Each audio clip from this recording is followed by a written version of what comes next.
We're all listening all the time, just like you're listening to me now. Some of you may be a little distracted with electronics, some of you are paying a little closer attention, but we're all kind of engaged, we're all listening. There's this unmistakable and powerful difference between listening casually, as we do every day, and listening to really try to understand someone else, to try and see the world through their eyes. If you've ever had the experience of being heard this way, you know what I'm talking about, because you've experienced it.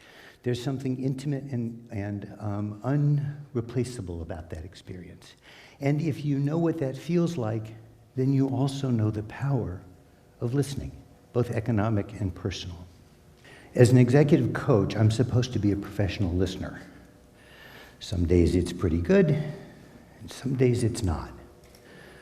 My experience is that if I'm present, if I can be fully present for what I'm hearing across the way, then the information needed to make this a really meaningful exchange is available.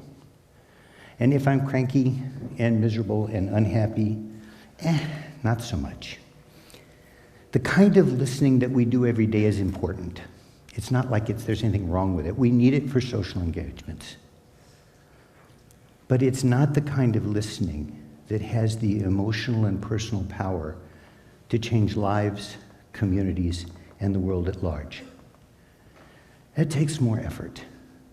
That takes more attention. That takes more focus. So I want to tell you about this in the form of a story, because the economics of listening are all about risk and reward. And my first experience, my defining moment, as we heard earlier, one of them, was with this guy, Rich Levitt. I was the vice president of sales for a medical publishing firm on the West Coast, and Rich was our new CFO. He had only been there for a few months. I was planning a sales expansion the next year. I needed $200,000 in capital investment. Rich had already made it known that he thought we needed a new general ledger system. We both knew that our corporate parent back on the East Coast was only going to pay for one of them. So not only was he the CFO, he was now my competitor. Okay? So I showed up for my budget meeting with Rich, and I had my spreadsheets, I had my business case, and I thought I had the high ground because my sales initiative was going to be worth $3 million the next year, and he's talking about a scorekeeping play. He's a bean counter, right? So I showed up loaded for bear. Rich invited me into his office. He asked his assistant to please hold his calls. That tells you how long ago this was. Very Mad Men, right? And then he did something that threw me for a complete loop. He turned off his computer, the one with the green screen. He walked around to the front side of the desk, and he pulled up the other desk chair to sit next to me. And shoulder to shoulder, we went through for an hour my business plan and my financial investments. And then he did something really remarkable. Besides listening and asking great questions, he made suggestions to help me improve both the business case and tighten up the financials. I walked out of that meeting completely flabbergasted. I was defanged. You know, I showed up for battle, and all he did was listen.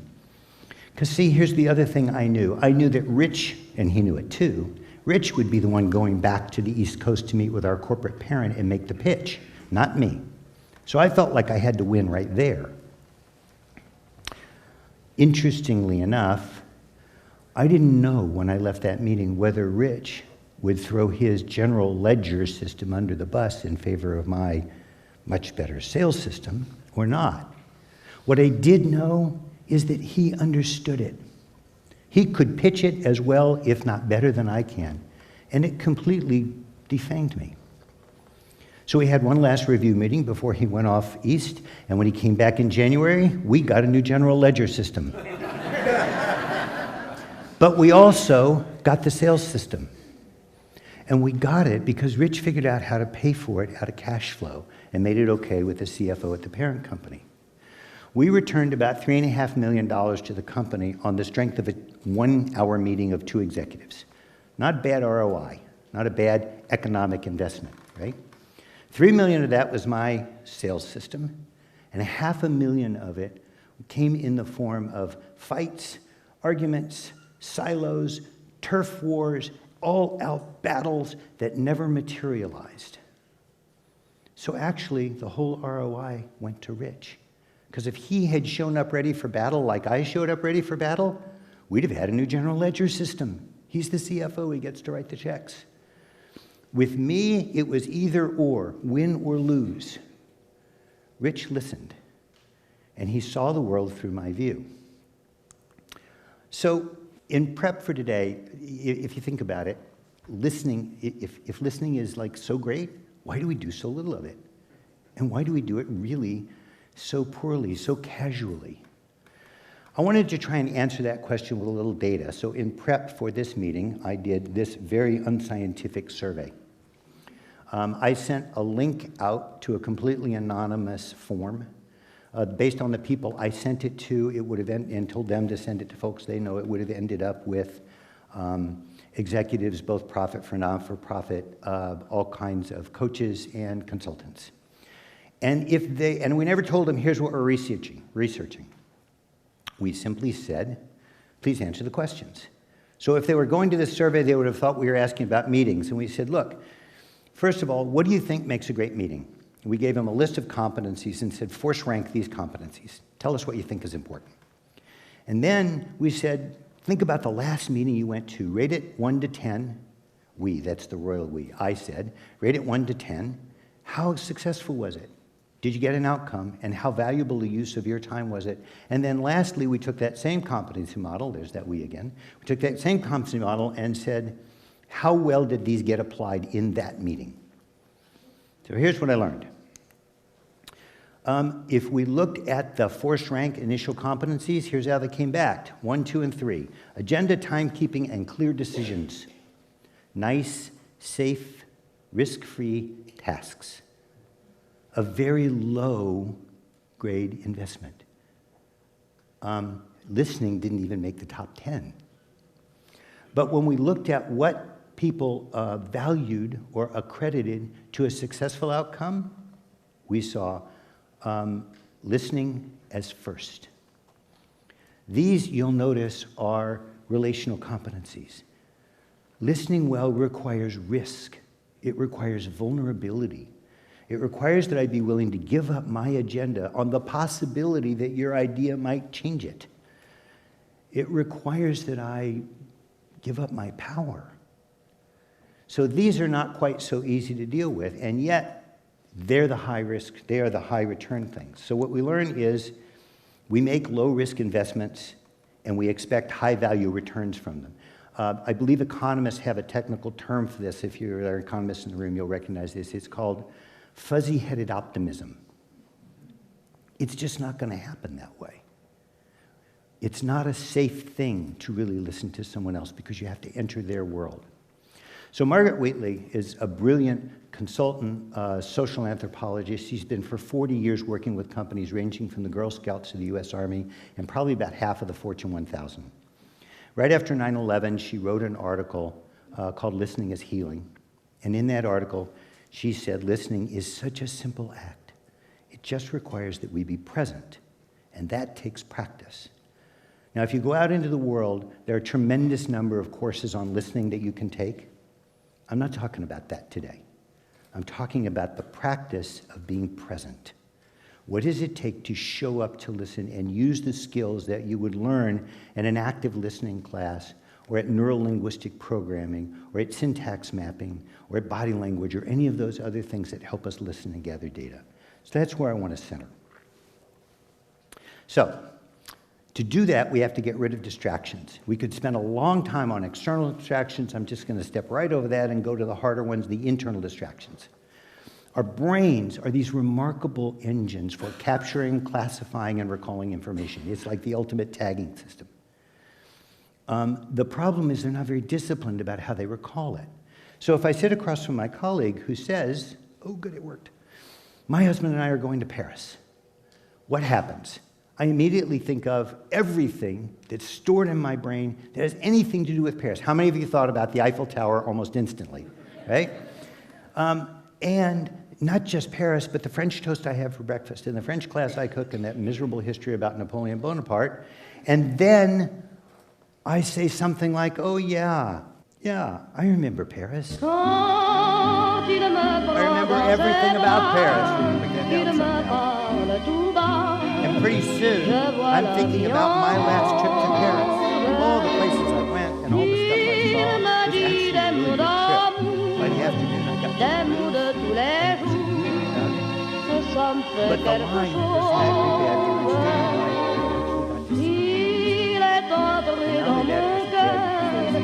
une part de bonheur dont je connais la cause.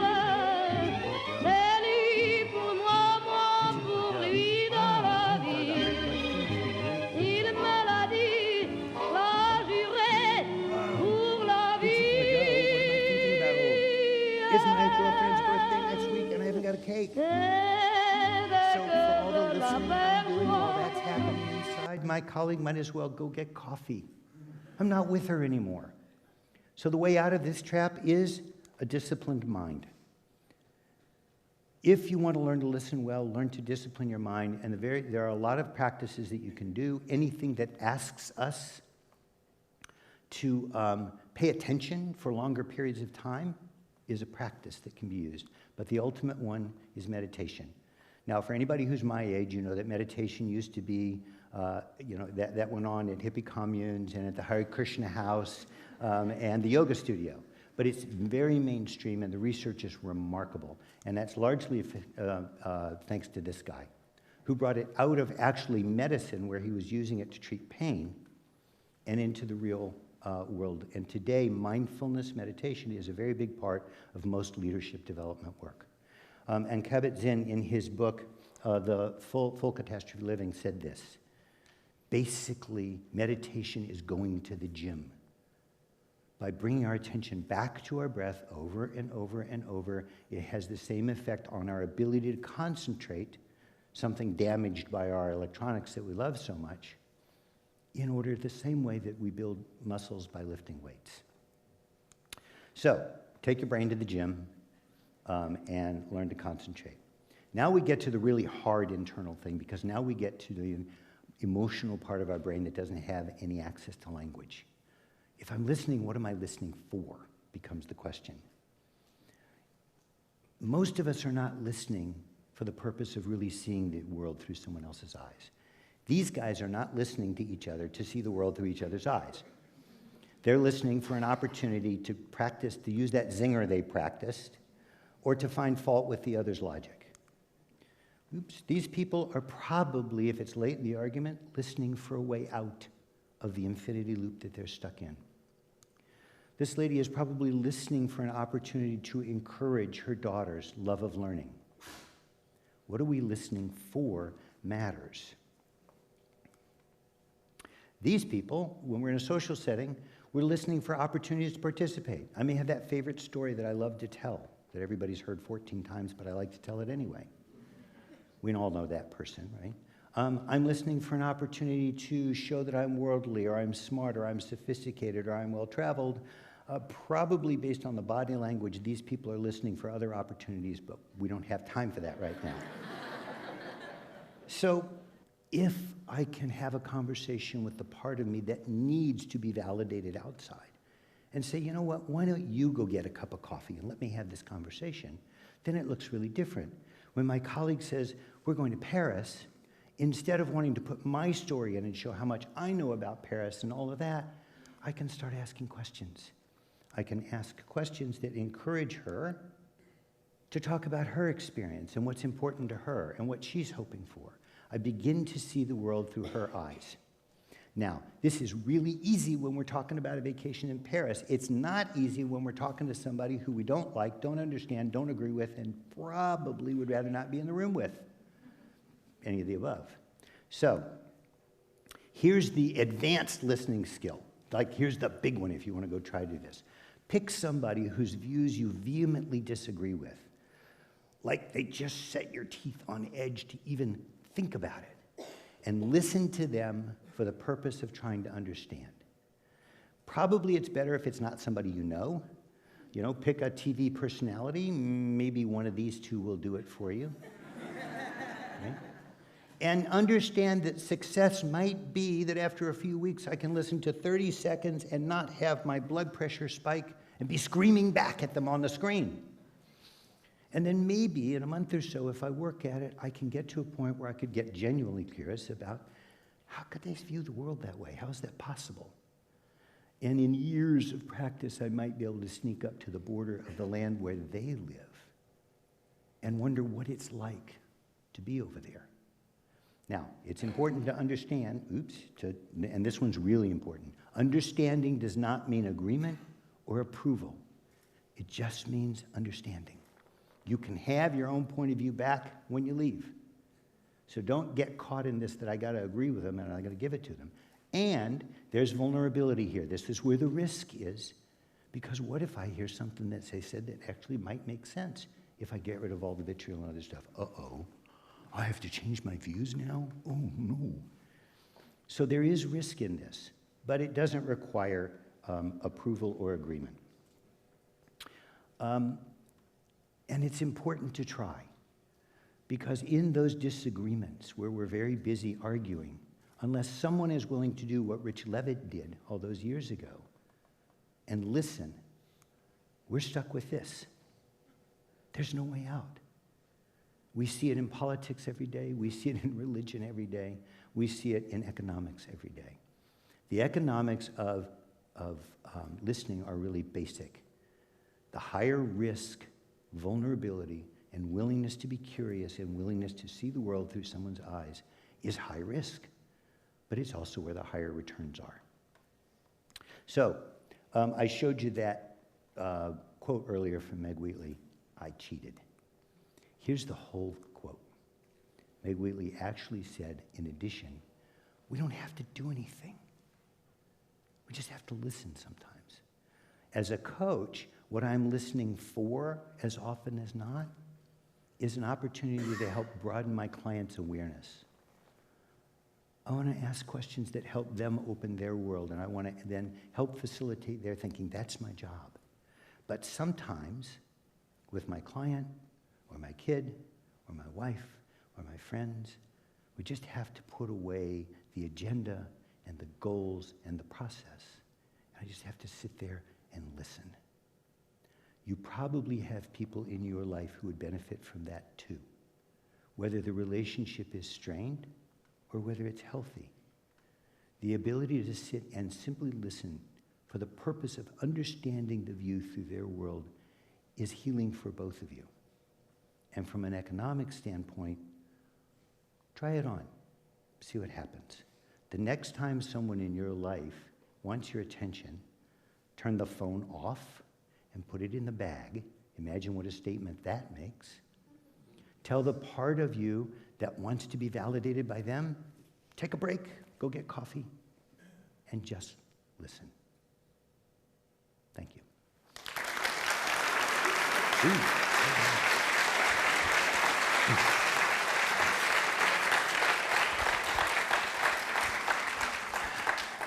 Ironically enough, as I'm getting ready to ask you this question, my phone is ringing in my pocket.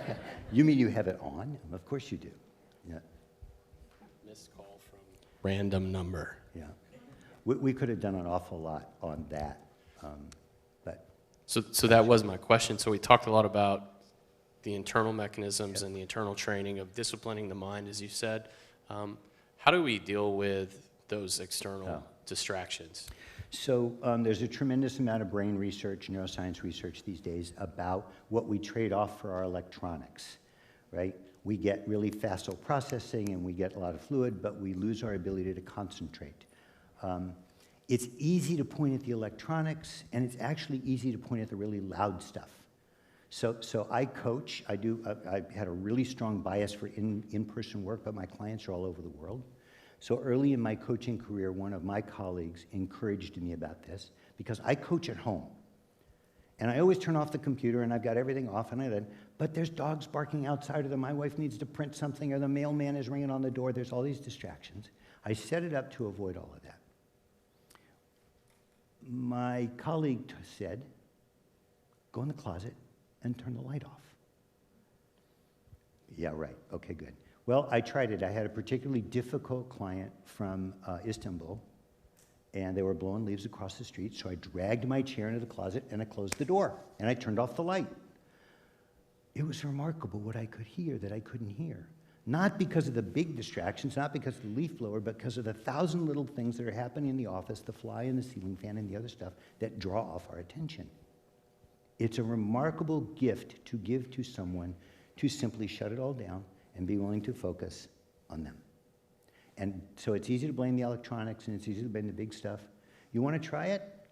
The next time you've got a phone conversation that really matters, I kid you not, go in the closet, shut the door, turn the light off. I do most of my phone work in the closet with the light off. I'm going to try that. I really am. So I feel like there's a story. You mentioned that you have a background in sales. You were a sales executive. Where was the transition? Where was that? We talked about defining moments earlier. Yeah. Where was that moment for you when this became a passion project and was maybe a change in course for you and led to where you are now? Yeah. I know exactly when it was. So for years, I got involved early as part of recovery coming back from Vietnam into personal development environments. And I found good ones. I'm really lucky that I found good ones. So as weird as you can get out there on the edge, desert meditation retreats, fasting, all the workshops, breath work, any of you have done it, like way out there. And then I had this business career over here where I wore a suit and tie every day and sold services. Especially I was the director of business development for John Nesbitt, so I was in Fortune 500 boardrooms one day, and then out at a workshop sitting on a cushion crying about my parents the next. Like the two worlds don't mix. And I spent a lot of time making them not mix. And on one particular event, on a 10-day retreat, I was invited to look at what would happen if I mixed the two. And that what could I bring back from one and into the other. I had done one last consulting project at DeutscheBank in London and figured out that the technologists in the business I was in won. And I came back and started looking at coaching as a vocation. And it was interesting because I went back to my old clients and I said, well, so what was really valuable? And they said, well, all the CRM stuff and the sales consulting, that was useful. But really it was the coaching we got about leading change. So that was a vector off in a different direction. I went to Georgetown, got my coaching certificate. I'm on the faculty there now. So How long ago was that? 12 years.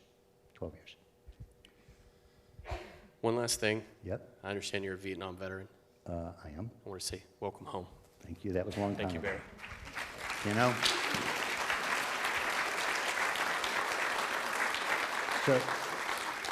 So this is a hard thing to talk about, but I'll take 30 seconds. When I came back, I was 18.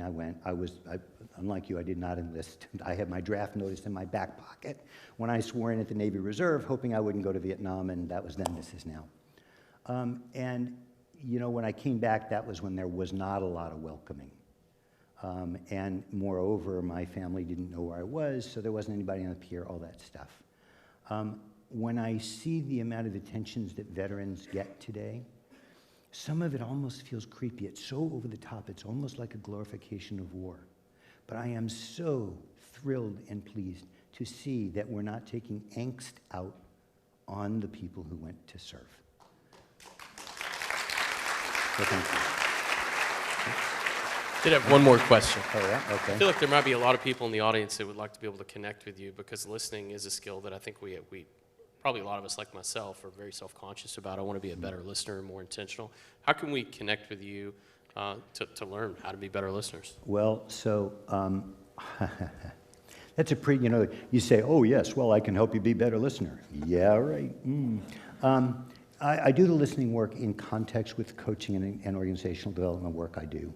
I think there might even be a few of my members here today. I have peer groups of CEOs and key execs that I work with each month.